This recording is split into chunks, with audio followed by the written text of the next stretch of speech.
me ask you this. Tell me something about him that you think people don't know. Look, he's been in public life for virtually all of his life.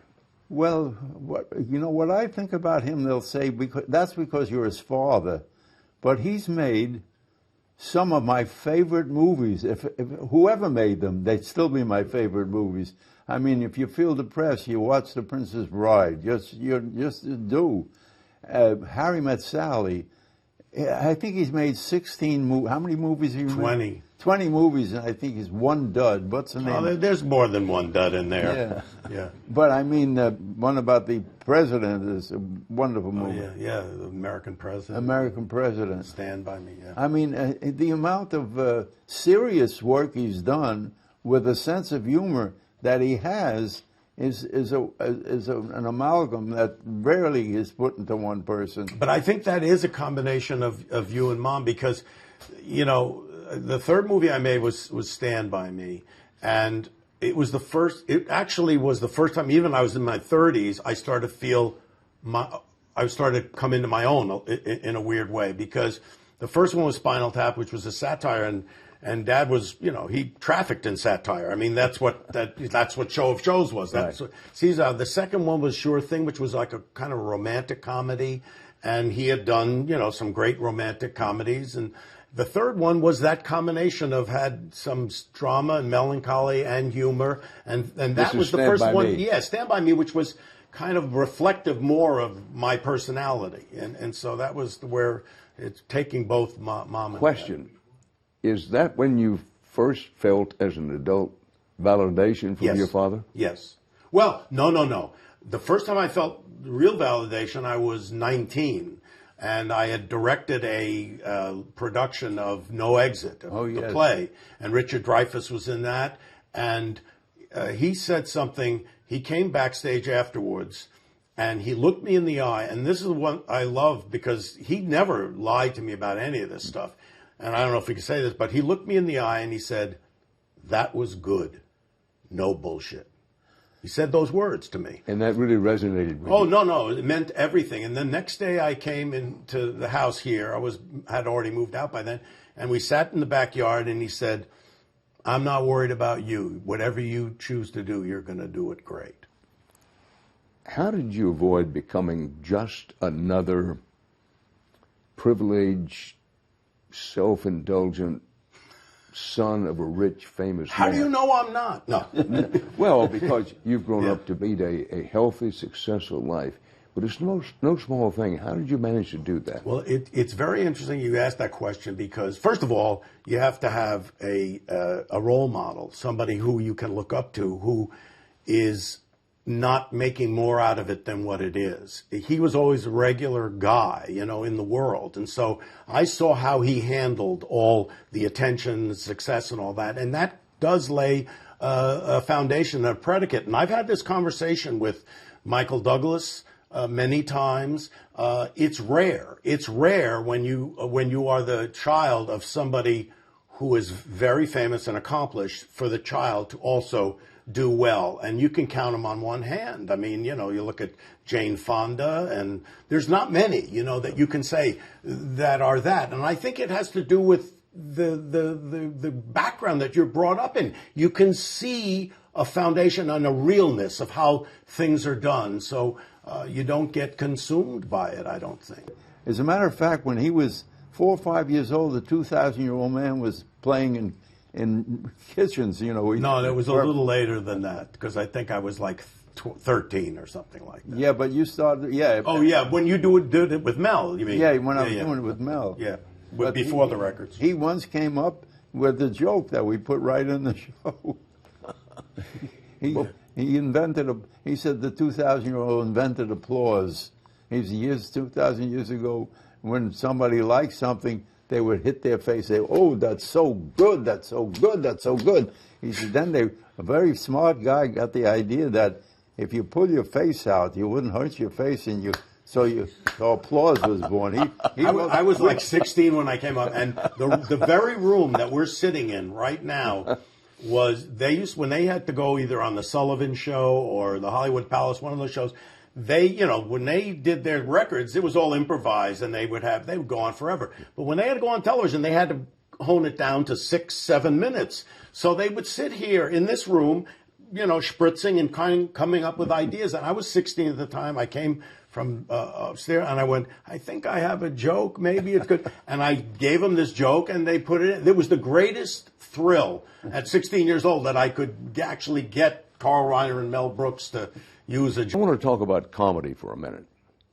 Now, you know, with you, comedy is all in the family. Yes. So to speak. Do you think that people are born with some gene that allows them to be a better comedian than other people? I think so. You have to have two things. You have to have interest in comedy, but you don't usually have interest in comedy unless you have that gene in you. My parents seem to have it because they took us to all these funny movies, the Marx Brothers, the Ritz Brothers. We were constantly seeing things that made us laugh. And on radio, we only listened to shows that had fun in them, laughter in them. And I was lucky because, you know, the obvious, you know, inheritance is, you know, this guy who's a brilliant, you know, comedian.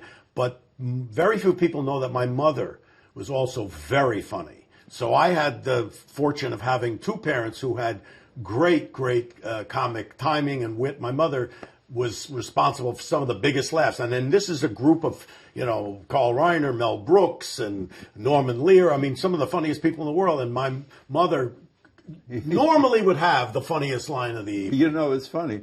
His mother, by the way, informed who I am. I met her when I was 20. She was 28. We got married. They said it's not going to last. It lasted 68 years. But the thing is, his mother always had the topper. There was one time when Annie, my daughter, was 16 years old, and Robbie's kidding her. He said, "What are you going to get for your birthday? What your friends got, a nose job?" And I said, "Rob, look at this.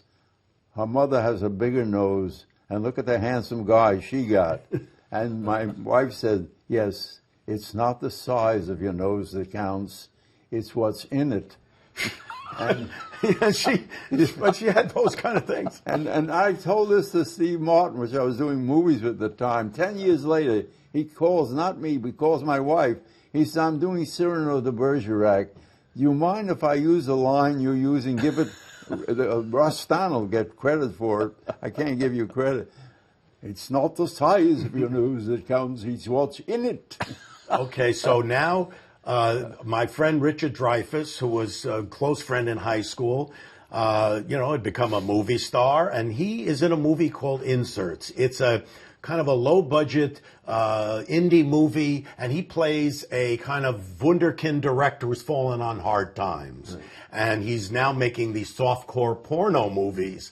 And my father and mother go to this movie, and they're watching it, and my mother turns to my father, he says, "Carl, I don't want Robbie playing with Ricky anymore." That was her answer. Now, flash forward, this woman has the funniest line of any movie I've done, which is in When Harry Met Sally, "I'll have what she's having." I was going to ask you about that it may be the best line of its sort in any movie, anytime. Yeah. You know, there was a list of AFI best lines, you know, "Frankly, madam, I don't give a damn."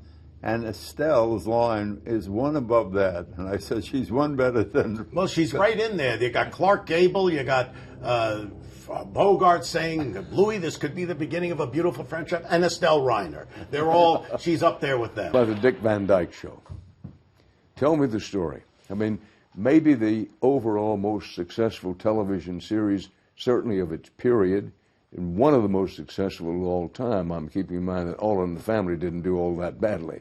But tell me about the Dick Van Dyke Show. The Dick Van Dyke Show was born when the shows ended, and I was being offered situation comedies, and they weren't very good. And then my wife stepped in and said, "Why don't you write one?" I said, "I never wrote it." She says, "Try." And I remember being on the West Side Drive, Roosevelt Drive in New York, and I talked out loud. I said, "Reiner," I never call myself by first name. I said, "Reiner, what piece of ground do you stand on that nobody stands on?" "Well, you have 2 kids, you live in New Rochelle, you travel to New York where you work in a variety show, write about that. So I wrote a thing called Head of the Family. Peter Lawford put up the money. I did it with Barbara Britton and Morty Gunty as the other two characters. It was okay. It wasn't very good. And I said, I'm going to put that to bed. Luckily, we had a executive producer, Sheldon Leonard. He says, who is that guy we saw in New York? He says, Bye Bye Birdie. I went to see him. It was Dick Van Dyke. I said, oh my God, the single most talented person ever. By the way, that's not my opinion. Steve Martin said, in all of television, in all of show business, no more multi-talented person than Dick Van Dyke. It's true. And so we hired Dick Van Dyke, and then after seeing 23 Girls, we got Mary Tyler Moore, and the Dick Van Dyke Show was born. And I remember telling writers, because I wrote the first 20 out of 30 myself. I was a story editor, and I was a producer, and I said, there got to be a Bible, for other people. So I remember telling writers, write about what you know, write about what happened to you. I said, if it happened to you, it happened to other people. If you're married and you have kids, write about that. I said, don't use any slang of the day. And that was a big contribution to the fact that it had longevity. Absolutely. Now let's talk about All in the Family. Aha. How did you wind up being Meathead? Well, here's what's interesting. Norman Lear did All in the Family, had done 2 pilots with ABC. And there were 2 different sets of Mikes and Glorias in those shows, and I didn't get cast. I think I tried out one time, didn't get cast. Then time went by. He was going to do it a 3rd time at CBS, and I went in and auditioned, and he gave me the part. And it lasted, what, 4 to 6 years? No. We were on, as the 4 of us, we were on for eight years. We did well over 200 shows. Well, and what strikes me, and it strikes a lot of people, is this program was basically in the 1970s. Right. It's as relevant today as the first day you put it on television. We're wrestling with the same issues. We're wrestling with race relations. We're wrestling with women's rights. We're wrestling with gun control. I mean, there's an episode where Archie Bunker goes on and talks about gun control, and we're still having the same arguments and the same debates. I said that Norman Lear busted it open for all time when he came up with that concept. It's the rare television program about which that can be said. It's one of the things that makes it a landmark program. Right. Were you aware of that when you were doing it? No. When we were doing it, we knew we were doing something different. And, the busting the edge of the envelope and all that stuff. We knew it was special. We knew it was good. We had no idea that anybody would accept it or take to it. As a matter of fact, CBS, when they first put it on, and you were at CBS at the time, and I don't know if you remember, but when they first put it on, there was a disclaimer that they put on at the beginning of the show. And this disclaimer basically said, we don't know how this show got on. We don't have anything to do with it. If you don't bother watching. I mean, it was like, it couldn't have been a more of a terrible... But they found it anyway. Basically putting a distance between the network because it was controversial material. Yes. I do remember it very well. I was in news, not in the entertainment side, but even that drifted down. Right. First word was, they're going to put on a very controversial program. Yeah. Second thing was, this program's not going to last long because it deals with race relations and gun control. Yeah, we dealt with sexual. We had the 4th episode. We dealt with homosexuality. We dealt with impotency in the 7th episode. These issues were never talked about on television. We figured we'll be on for 13 weeks. They'll throw us off, and that'll be the end of it. And the fact is, we didn't get great ratings the first 13 weeks, but then they played those 13 contiguous, and so we were on 26 weeks in a row. And by that time, the audience started to catch up to it, and then, the rest, as they say. Much of your work, I won't say much of your work, some of your work is based on Stephen King's work. Right. What is it between you and Stephen King? Well, at Castle Rock, we've made like 7 movies based on Stephen King books, and the first one was Stand By Me that I did, and then, of course, I did Misery. The ones that I get drawn to are he's a brilliant writer, and the the essence of Misery is a guy who has written a certain kind of book and always wants to be thought of in a different way to write something else. If you look at Stephen King's stories, the stories are amazing, but if you look beyond the supernatural and the horrific parts of the movie, the characters are amazing. The dialogue is incredible, and it's so good and so real. And the ones that I get drawn to are the ones that are more character-driven, like Misery, like Stand By Me, like we did The Green Mile or Dolores Claiborne. These movies are character-driven movies more than they are relying on supernatural or horror elements. But he is a brilliant, brilliant writer, maybe the most brilliant writer in the 20th century. I want to talk about... And 21st. 21st century. Yeah. 20th and 21st. Yeah, both. I'm going to get back to This Is Spinal Tap. Did you intend to make it as it turned out? Was this your vision going in, or did that change over the period? Well, the genesis of Spinal Tap is really strange. I had done a television show for ABC, and it was a satire of different things on television, sitcoms and commercials and dramas. And one of the things we did was a satire of an old rock and roll show called, they had them on late night, these old rock and roll shows. And I played Wolfman Jack, and I introduced Spinal Tap for the first time. And we put this thing on called Rock and Roll Nightmare. And Harry and Chris and Michael started improvising in these characters. And we said, we should do something with this some point. Now that goes away. Harry and I start writing a thing called a roadie, which is about backstage in a tour. Right. Then this movie Roadie comes out with Meatloaf. And we said, okay, forget that. And so at the same time, Chris and Michael, they did this little short about these two British rock and rollers who run into each other in a hotel room, and I think we played with each other in a band, but they can't remember. They're so drugged out. And then we kind of came back together. We said, wait a minute, what if we do about a band on tour? And that started the process. And then it took 4 years from that till the time we got it to, beyond. They don't make many movies like they used to, which is to say movies that are based on strong characters, strong dialogue that carries the narrative forward. We just don't have many movies made like that anymore. Why? I don't know, and I think it has to do with the mores of the day. The music doesn't touch me anymore. I mean, I hear people singing. I don't listen. I can't. It's, I don't know if it's because I'm old-fashioned. My father didn't like it. He loved the waltz, and when the waltz went away, he wasn't listening anymore. I think it's the mores of the day.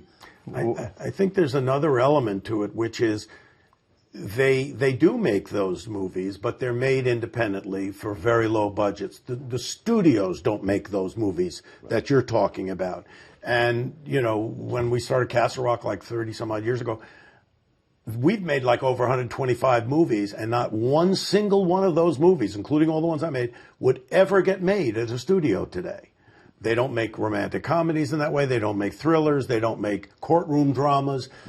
They make event pictures, and they're in the business of making money. And I think the business started to change in 75, 77, when you saw Jaws and you saw Star Wars. All of a sudden, the mentality at the studios was blockbuster. Let's make these big pictures that make tons and tons of money. And they've slowly moved towards that. So they're making all these pictures, but the studios aren't making them. And independent filmmakers are getting to make those movies, but it's very different. But the big studios don't do it. They don't do it. Well, both of you are storytellers, and your record shows that. What makes a good storyteller? I mean, some people try to tell a story, and you can't even listen to it. You can't leave the set. You can't go to the toilet. What makes a good story is we hold it up and you put it on pause and run back. Being caught up in it, they catch you like you're on a hook. That's what Stephen King refers to as the gotta. He says the gotta. You have to have a story that has the gotta, and what that means is, I gotta see what happens next. Yeah. I gotta see I gotta, and that's what you look for. Yeah. Well, from time to time, I try to be a good storyteller myself. And you are. Well, I appreciate that. But one of the things I think I've learned is that if you stick with people and relationships, it gives you your best chance to be a good storyteller. Of course. But I'm looking at two tremendous, legendary storytellers. What do you think? What he said earlier is really, to me, the key to this whole thing. If you can write or create something in a space that only you can stand, that you stand on that place, and that story is coming from an organic place, a place that you have experienced either the thing that the characters are going through, or you can connect with it in some way, you have a better chance of telling a good story. And I think it speaks to what you said. You have good characters engaged in real life experiences. But the only way you can write that is to take from your own and find out, can I imbue them with something I've experienced? And that's what I try to do, and I learned that from him. That's what that to me, his best work is the Van Dyke Show, because it comes out of him. It comes right out of him. And that, to me, the audience is going to get drawn in if they feel it's real, if they feel this is authentic. You know, it's like a politician. They'll be drawn to a politician that they feel is authentic, that they feel is really telling them something that is connected to them in some way. So very true. Yeah. Now, I want to talk about politics. I recognize that you don't care much about politics. No. And you're not very interested in talking about I politics. cannot go to sleep unless I tweet about Trump. How did you get into tweeting? He started tweeting before I did. He started tweeting way before I did. I mean, he was way more, proficient in technology than I am. I only started tweeting during the 2016 campaign because I was appalled that this man could conceivably be president. Well, again, we could talk about politics the rest of the afternoon, but let me pose this to you, Rob. To someone who's watching and listening to this program and says, well, here we go.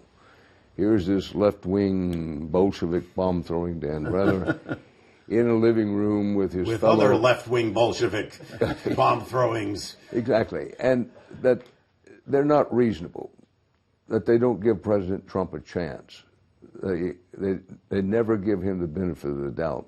Again, I'm asking you to take a deep breath and say, what is it that worries you the most about Donald Trump? And do you really think that you can convince at least some of the people who follow him and believe in him to understand things from your point of view, or is it hopeless? Well, I don't think it's completely hopeless, and we certainly have witnessed that in the last midterm election, where we saw some erosion from that base. Some of the white suburban women moved away, and I think there will be more movement away. I don't know that that core group of Trump supporters can ever be convinced. It's almost like a cult where they will believe anything that this man does. And I thought Michael Cohen said something very interesting the other day in his testimony, which is anybody who attaches themselves to Trump will be diminished and will be hurt. If you think about a cult leader like a Jim Jones or a David Koresh or any of these people, the people who attach themselves to that and blindly attach themselves do wind up in a very bad place. And I'm not saying that his followers are going to drink Kool-Aid. They're not, obviously. But they're not going to wind up in a good place because he is about taking the country to an authoritarian place. I've been saying this for a long time. We're a democracy, 242 years, the greatest, longest living democracy on the planet, but there's no guarantee that we're going to survive, because the sweet spot of any great civilization is 250 to 300 years. We have to fight for it. We have to fight to realize what the founding fathers expected from us, and they were flawed. But we've got to keep fighting. And right now, we're in a fight. It's the last battle of the Civil War, ideologically, not physically. I hope to God it never becomes physical. But we're in that battle. And so right now, at this point in time, there's a flex point. We're going to look back and say, did you stand up for what America was about and what America could be, or did you stand up for something that's racist and authoritarian? And that's where we are right now. As a proud father, and you've made it very clear. You're quite proud, and you should be, of what Rob has am I accomplished. ever? Do you or do you not worry that when he talks like this, that it will harm his films at the box office? It'll harm his legend. It doesn't matter to him, and it doesn't matter to me, because he has to be who he is. And if he's who he is and is honest about it, people will flock to him. There are more good people in this world than there are naysayers. I think his coterie of fans and hangers-on are a tremendous amount of people. I see when he tweets something, the amount of people who follow him, 74,000, they go on and on. And I watch him. I mean, I follow his tweets every day, and I always add a little something, check off this kid. He's got it. This kid, this 72-year-old kid. But you're right. I mean, I'm fully aware that, I've alienated a lot of people. I mean, people, I'm a libtard, I'm a media. I mean, I get all that. But we are at a point now, and I'm going to be 72 years old. By the time of this airs, I will be. We're at a point we have to stand up now. I don't, if I don't make another dime, we've got to find a way to hold on to this great experiment. Along the way, in making your films, has any executive ever said to you, why don't you cool this political talk? Because I really want your film to do well. I really want you to do well. Rein it in. Well, it's interesting, but that never happened to me. And the reason it never happened is because I started my own company, because I knew that I couldn't survive, making stuff for other people. And it's not an ego thing at all. It's just I know the way I am. So I have to do what I think is right. And luckily, I created an atmosphere where I could do that. Rob, if it didn't work out for you as an actor, or as a writer, or as a director, or as a person who creates great films, if you weren't doing what you're doing, what might you have wound up doing? Well, I had a job in California government for 7 years. I was the chairman of a state commission that oversaw early childhood programs, and that was an interesting experience. I think I probably would be in some kind of, political public service in some way, in doing something like that. And how about you, Carl? It's hard to imagine you being anything other than what you were and are. No, when I was born, going to movies and doing that, I was born to do what I did. What I did, I can't think of anything that I would want to do other than what I've done. You think it was your destiny? I think so. When he was a kid, he could take his leg and put it behind his head. And how old were you at the time? I was about 4 to 6. 4 to 6 years old. So they took him around in the school, in the class. And he could put both. He actually could put both legs behind his head and walk around on his hands. And one behind my leg and hop on the other leg. So that's the point, is he was destined to entertain. Wow. I hadn't heard that story about your contortionist stage. Oh, no, I could do that. I could put both legs behind my head. I could still... That's a major talent. I still do leg lifts in the morning. I once hurt my back, and the therapist said, do not get out of bed until you do these series of exercises. And to this day, I still do them, leg lifts. And tell us the secret to staying vibrant when you'll be... Well, by the time this interview plays, you'll be 97 years old. Yes. One of those books I have is How to Stay Alive. Have something to get up for. I have 2 new books coming out. One is the history of television from the time I first saw the first, and the other one is the Scrunch book. The Scrunch book. You'll get one of those, and you'll have them more fun than anything. Hey, Larry, do we have a Scrunch book here? There you go. Just open to any page and you'll see the idea. Oh, hand scrunch. Yeah, it's personally hand scrunched by Carl Reiner. I'll show you the genesis of it. It's on the first page. It all started when I looked in the wastepaper basket next to my bed, and I saw this Oh, I see. It's a picture of somebody crumpled up. Yes. So Yeah. you're supposed to guess who it might be. Right, and you turn it over, and it happened to be Angelina Jolie. Angelina Jolie. Now the game is, you play it with your friends, you say, who is this person that's scrunched? I have no idea. It's, Sandra Bullock. now look at this Yeah, one. who's that? It's hand scrunched. This is one of my favorite people. He loves Scarlett Johansson. Anyway. Well, thank you for that. You're going to have... and Scrunched photos of celebrities, hand scrunched by Carl Reiner. My Love it. favorite thing at the end, though, is you look at a perfect picture of Pablo Picasso. Right. And then you turn the page and it's all weird. That's the real. You know, both of you have been so patient with me and so wonderful with your time. You ask good questions. You do, and you ask them as if you're. But that's why you're the best at what you do, because you don't go. You listen to the answer, and then that makes you think of the next thing. Well, I appreciate the compliment. But now, I don't want to be morbid here, but the end comes to all of us sooner or later. I hope it'll be a long time for each of the three of us. When it's over, what would you like most for people to say about you and your life after you're gone? He treated people fairly. He was just part of the mass of humanity, and he lived his life without feeling guilt because he didn't do anything that would give him guilt. And that's about it. Well, that's pretty good, I'd say. Yeah. Rob, how about yourself? You know, for me, it's like, you know, I hope I didn't take up space. That I hope that I, you know, was able to contribute something.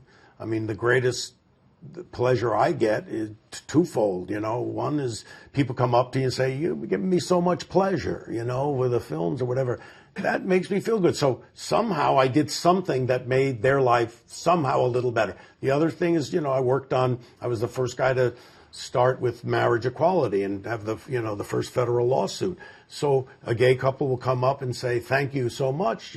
Because of that, I can get married. And so those things make you feel good because you say, okay, I didn't take up space. You've both been so terrific. Thank you so very much. Thank you very Rob. much. Thank Thanks you for so much having for us. taking the time. Thank you.